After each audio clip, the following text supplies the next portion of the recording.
awak Syafi'i ni kalau orang Hanafi kata ikut saya. Kita tak marah. Kata puak ni kata dia puak Wahabi, dia paling marah kau orang. Dia tak saya juga Wahabi. Tapi apa kita pakai fikir Muhammad Anarullah. Bila pakai fikir dia panggil puak Wahabi.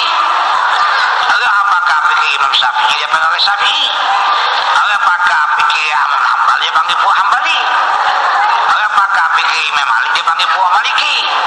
Orang pakai fikir Abu Hanifah dia panggil puak Hanafi. Orang pakai fikir Muhammad Abdul Wahab dia panggil Wahabi. Orang panggil Wahabi mui. Bila dia marah salah bagai di bawah tu tak oleh. Macam itu. Maka dia di bawah tu tak oleh. Kalau bagai oleh dia pasal apa dia marah orang. Itu apa panggil Wahabi. Dia lu kata pula tu agama. Dia kata demo dia kata kamu Wahabi. Kamu baca tafsir Wahabi. Baca hadis Wahabi. Saja dia bengong. Dia kalau dia tak bengong dia tadi kata itu apa kalau dia kata dia bengong.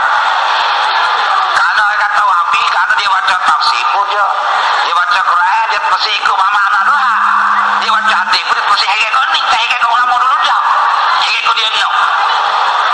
Sampai itu yang panggil Wahabi bukan ayat Quran bukan hadis itu Wahabi dah. Oh tu tak apa kita pun berdasarkan itu juga Quran hadis juga.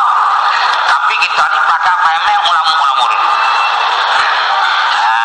Tak pakai paham Muhammad Anarullah dah. Bila kita tak pakai paham Muhammad Anarullah, kita pakai paham dulu, dia pergi pakai paham Muhammad Anarullah, jadi belakang lagi. Tapi itu orang pakai paham Muhammad Anarullah, dia panggil buah Wahabi semua. Tak kira PI, MI, Dr. Fatal, kat nama rasa.